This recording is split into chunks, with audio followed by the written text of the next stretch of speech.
Hello friends, आपल्या या प्रेमरंग चॅनेलला नक्की जे कोणी नवीन असतील ते सबस्क्राईब करा. चला आजच्या भागाकडे वळूया. पार्टीची तयारी खूपच जोरात झालेली होती. एका मोठ्या हॉटेलमध्ये पार्टी अरेंज केलेली होती. ते हॉटेल अर्थातच रुद्रचेच होते. एखादा मोठा प्रोजेक्ट मिळाल्यानंतर मोठमोठ्या पार्ट्या याच हॉटेलमध्ये होत होत्या. तशीच ही पार्टीसुद्धा याच हॉटेलमध्ये होणार होती. मोठे बिझनेसमॅन, फॅमिली, मीडियावाले सगळेजण या पार्टीसाठी हजर झालेले होते. रुद्र तर ऑलरेडी इथेच होता. मोठमोठे बिझनेसमॅन रुद्रशी बोलत होते. या प्रोजेक्टबद्दल माहिती मिळवत होते. रुद्र एक मोठा बिझनेसमॅन होता, त्यामुळे त्याच्याकडून खूप काही शिकायला मिळत होते. मीडियावाले खूप जणांकडून माहिती घेत होते. रुद्रशी सुद्धा बोलत होते. काही वेळातच रुद्रची फॅमिली हॉटेलजवळ पोहोचते.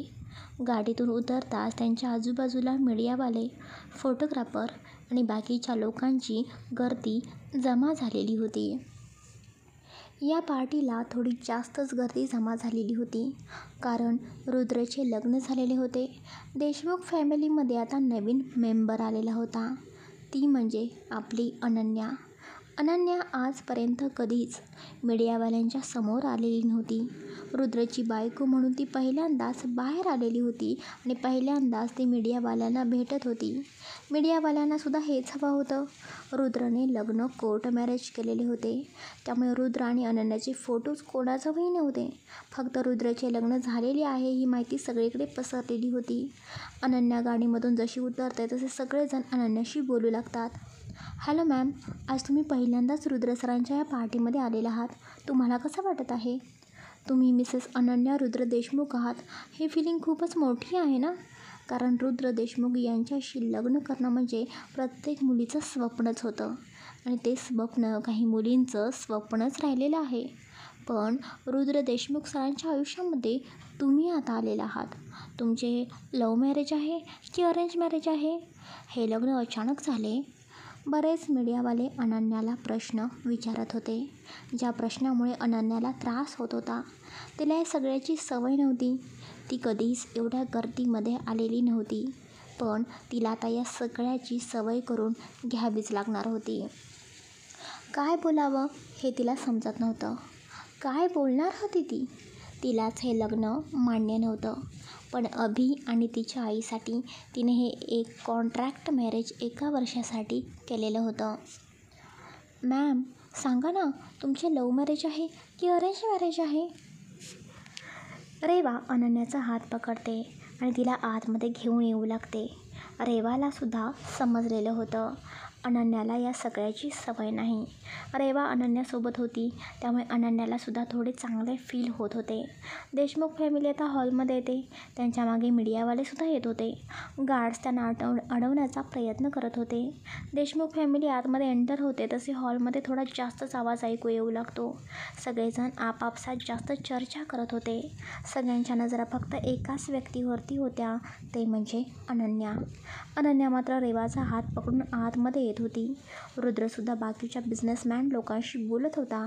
तो ज्या व्यक्तीशी बोलत होता त्या व्यक्तीचे लक्षसुद्धा रुद्रशी बोलता बोलता अनन्याकडे गेलेले होते आणि ती व्यक्तीसुद्धा एकटक अनन्याकडे बघत होती.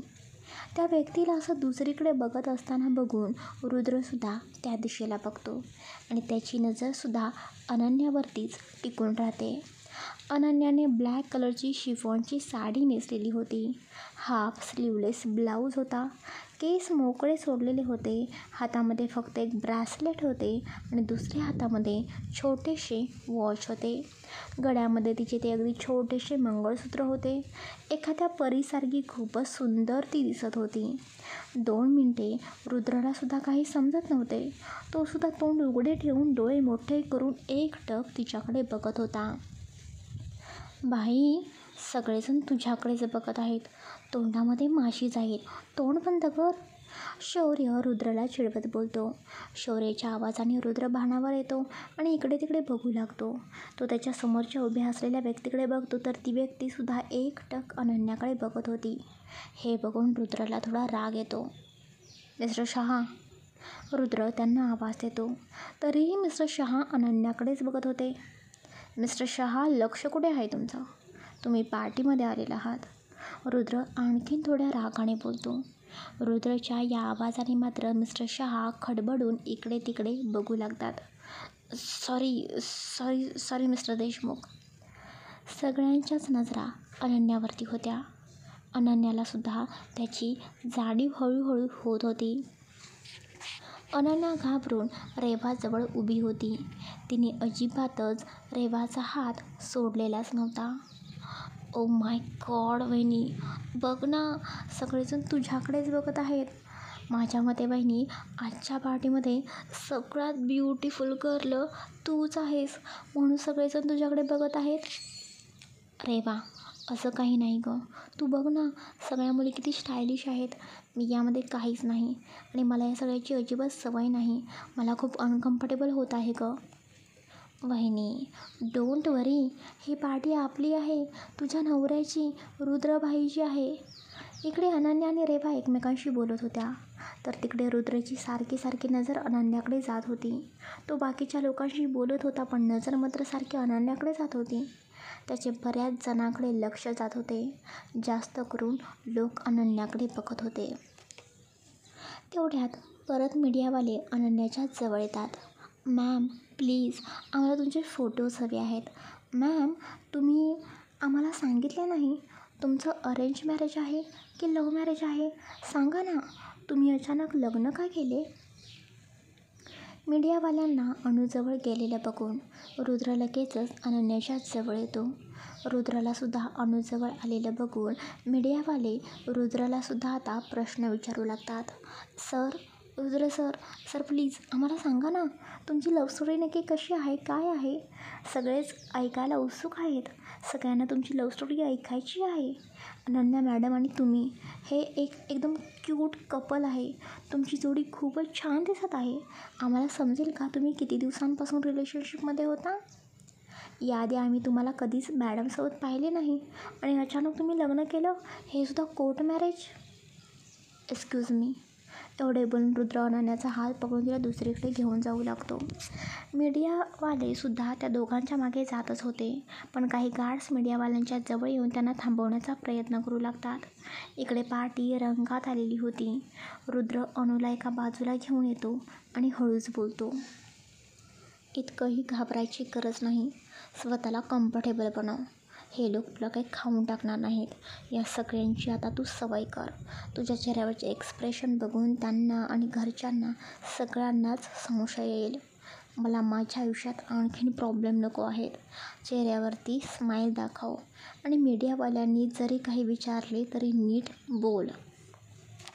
रुद्र अनन्याकडे न बघता इकडे तिकडे बघून बोलतो. एवढं बोलून रुद्रसुद्धा तिथून निघून जातो. आता अनु एकटीच तिथे उभा होती. लेडीज अँड जेंटलमॅन, एक आवाज स्टेजवरून येतो. आजची पार्टी कशासाठी अरेंज केलेली आहे तुम्हाला चांगलेच माहिती आहे. ही पार्टी आमच्या कंपनीला एक मोठा प्रोजेक्ट मिळाला म्हणून अरेंज केलेली आहे. त्यामुळे तुम्ही सगळेजण पार्टी एन्जॉय करत आहात ना? येस. खालून जोरात आवाज ऐकू येतो. Okay, let's enjoy the party. सगळेजण परत पार्टी एन्जॉय करू लागतात. कोणी ड्रिंक घेत होतं, कोणी काही खात होतं, तर कोणी वरती स्टेजवरती डान्स करत होतं, तर कोणी एकमेकांशी बोलत होतं.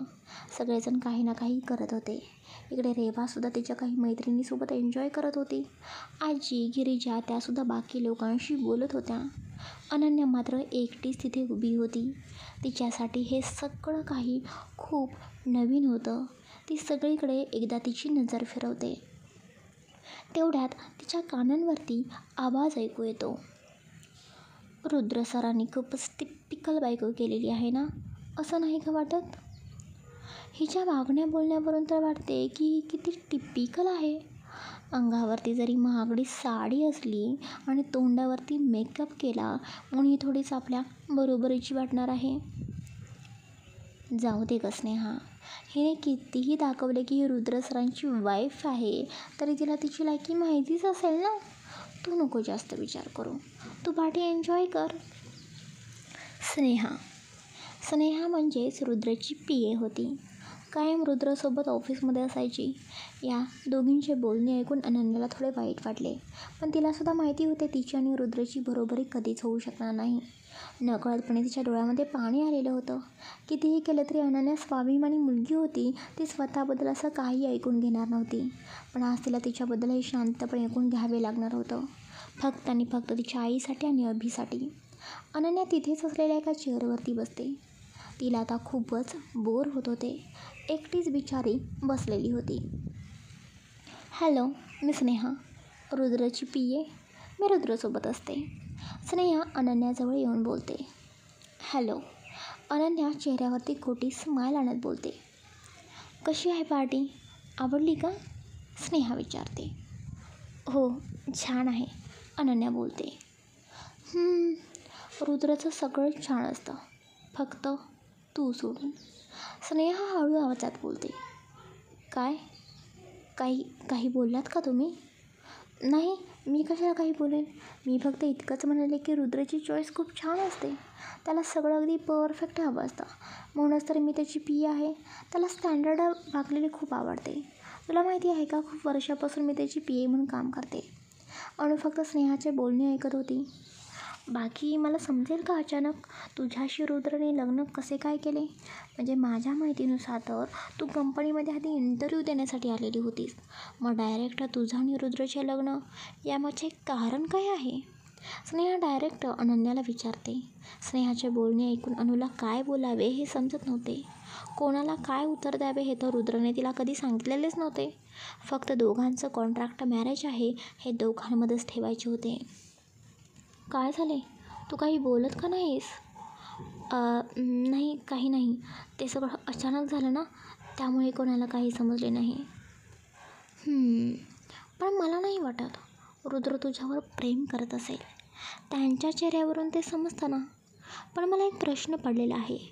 रुद्रने तुझ्याशीच का लग्न केलं? म्हणजे इतक्या टिपिकल मुलीशी? तू त्याचा काही चुकीचा वापर वगैरे करून घेतलेला आहेस की काय? स्नेहाचे बोलणे ऐकून अनन्या पटकन बोलते. काय? हे तुम्ही काय बोलत आहात? मला काही समजत नाही. डायरेक्टच बोलते मी. तुझं आणि रुद्रचं लग्न झालेलं आहे ना, ते मला अजिबात मान्य नाही. रुद्र तर तुला अजिबात रिस्पेक्टसुद्धा देत नाही. इतक्या मोठ्या पार्टीमध्ये तो एकदा तरी तुझ्याजवळ आला का गं? नाही ना. फक्त लग्न हा एक बहाणा आहे. रुद्र तर तुझ्याजवळ आला नाही. ऑफिशियल तू त्याची बायको आहेस असे सुद्धा सांगितले नाही. मी इतकी वर्ष त्याच्यासोबत काम करते, मला त्याची चॉईस अगदी चांगलीच माहिती आहे. त्याने तुला चॉईस केलं, मला तर या गोष्टीवरती विश्वासच बसत नाही. अगं त्याला फक्त माझ्यासारख्या मुली आवडतात, म्हणूनच इतकी वर्ष मी त्याची पी.ए. म्हणून काम करते. इतके वर्ष आम्ही दोघे एकमेकांसोबत आहोत. आणखीन एक तुला हे माहिती आहे का, मी फक्त पी.ए. म्हणून नाही तर त्याची एक चांगली बेस्ट फ्रेंड आहे. याआधी आम्ही एकत्र कॉलेजमध्ये होतो, एकत्र शिकत होतो. खूप वर्षापासून आम्ही दोघे एकत्रच आहोत. पण अचानक तू मध्ये आलीस. आता तुला तर मी हे सगळं काही सांगतच आहे, त्यामुळे क्लिअरच सांगते. रुद्रची चॉईस तू नाहीस.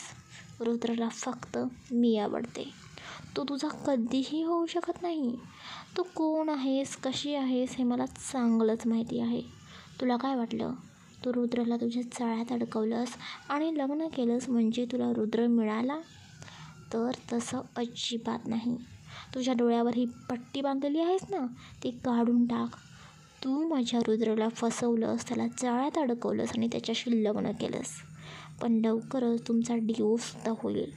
तू एक टिपिकल आणि एक भिकारी आहेस गं. तुझी लायकी तरी आहे का रुद्रशी लग्न करायची? फक्त पैशांसाठी हे तू सगळं काही केलेलं आहेस. मला चांगलंच माहिती आहे.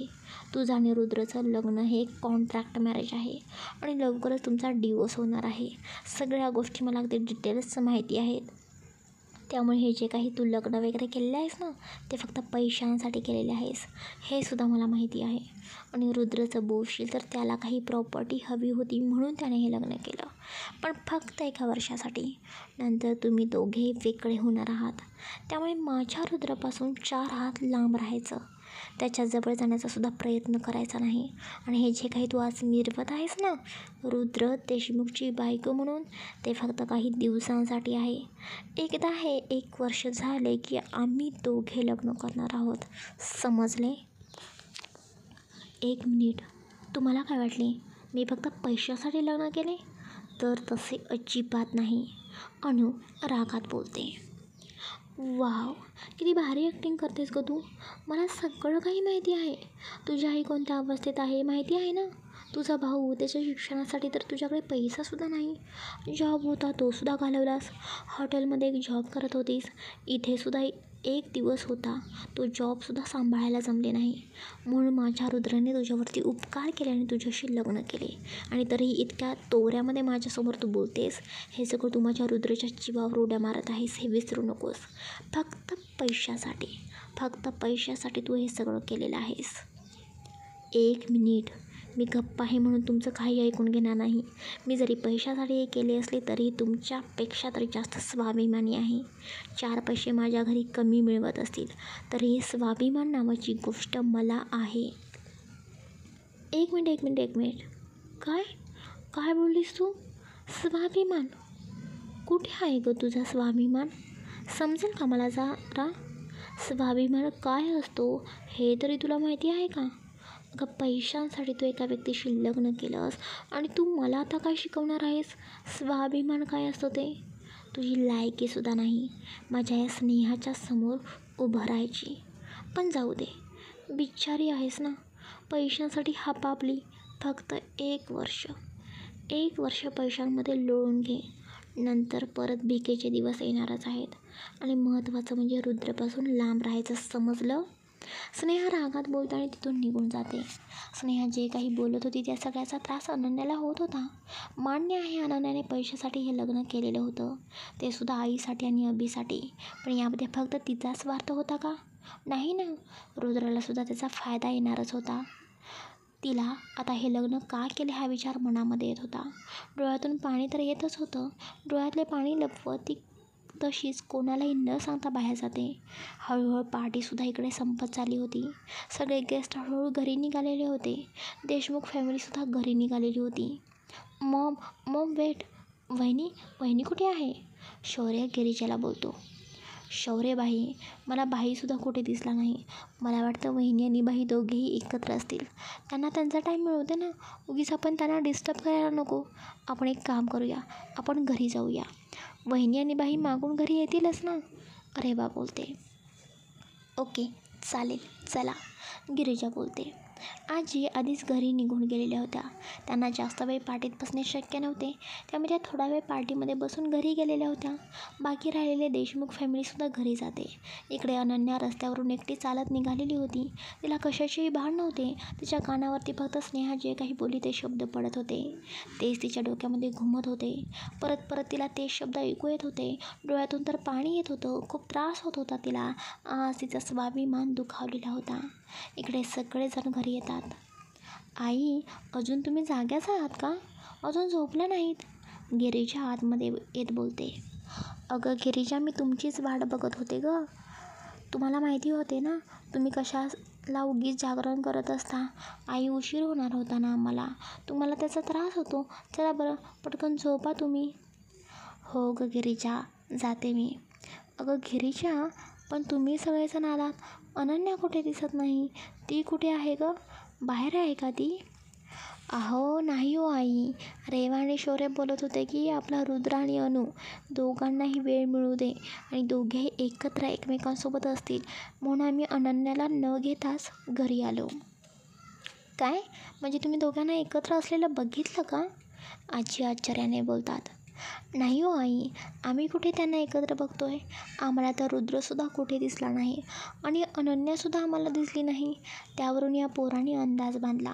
मग म्हटलं चला, दोघांना वेळ हवा असेल, उगीच आपण कशाला त्यांना घरी चला म्हणून फोर्स करायचा ना.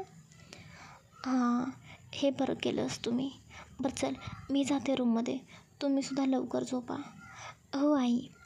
आजी रूममध्ये जातात, पण त्यांच्या डोक्यामध्ये काही वेगळेच विचार सुरू होते. रुद्र अणूसोबत नक्कीच नसणार आहे. त्याने हे लग्न कशासाठी कसं केलं आहे हे फक्त मला चांगल्या पद्धतीने माहिती आहे. आणि तो अनन्यासोबत असं बाहेर वेळ वगैरे घालवेल असं तर मला अजिबात वाटत नाही. नक्कीच काहीतरी गडबड आहे. आजी विचार करत पटकन अनन्याला कॉल करतात, पण अणूचा मोबाईल बंद लागत होता. म्हणून आजी परत रुद्रला कॉल करतात. रुद्रसुद्धा एकदा कॉल रिसीव करत नाही, पण नंतर मात्र तो आजींचा कॉल रिसीव करतो. हॅलो हॅलो रुद्र, अरे कुठे आहेस तू? आजी, काय झालं? तू ठीक तरी आहेस ना? तू घरी गेलेली आहेस ना? तू इतक्या उशिरा अजून जागी का आहेस? झोपली का नाहीस? तुला माहिती आहे ना, जागरणामुळे तुला त्रास होत असतो, मग वेळेवरती झोपायचं ना. अरे हो रुद्र, मी ठीक आहे. पण मला सांग, अनन्या अनन्या तुझ्यासोबत आहे का? काय? ती ती माझ्यासोबत का असेल? म्हणजे ती तुमच्यासोबत पार्टीमध्ये आलेली होती ना, मग तुमच्यासोबतच घरी जाणार. काय झाले आजी? रुद्र, गिरीजाला वाटले की ती तुझ्यासोबत आहे म्हणून घरचे सगळे घरी आलेले आहेत, पण अनु नाही आली. अनन्या कुठे आहे बघ आणि तिला घरी घेऊन येशील का? तिला या सगळ्यांची सवय नाही. ती कुठे आहे बघ, तिचा मोबाईलसुद्धा बंद लागत आहे. तिला कॉल कर आणि तिला घरी घेऊन ये. हो आजी, मी येतो, तिला येतो घरी घेऊन. तू नको काळजी करू, मी आहे तिच्यासोबत, तू झोप. हो चालेल, आणि घरी लवकर या. हो आजी. रुद्र कॉल कट करतो आणि अणूला आता तो मात्र इकडे तिकडे शोधू लागतो. रुद्र खूप ठिकाणी अणूला शोधण्याचा प्रयत्न करतो, पण त्याला ती कुठेच सापडत नाही. तो त्याचा मोबाईल बाहेर काढतो आणि तिला कॉल करणार तेवढा त्याच्या लक्षात येते की अनन्याचा नंबरसुद्धा त्याच्याकडे नाही. मग तो कसा काय तिला कॉल करणार होता? ओ शिट यार, आता ही कुठे गेली असेल? कसं समजणार आहे मला? कुठे गेली असेल? कुठे शोधू आता मी हिला? खरंच मला समजत नाही. रुद्र पटकन गाडी काढतो आणि अनन्याला शोधू लागतो. इकडे अनन्या अजूनही रस्त्याने चालत होती. ती कुठे जात आहे तिलासुद्धा माहिती नव्हते, पण एकटीच जात होती. काय वाटते तुम्हाला? अनन्या सापडेल का, की आणखीन काही नवीन प्रॉब्लेम क्रिएट होतील? जाणून घेण्यासाठी पुढच्या भागाची प्रतीक्षा करा. लवकरच पुढचा भाग पोस्ट होईल. बाकी आपली कथा कशी वाटते नक्की मला भरभरून कमेंट्स करून सांगा. Bye, take care.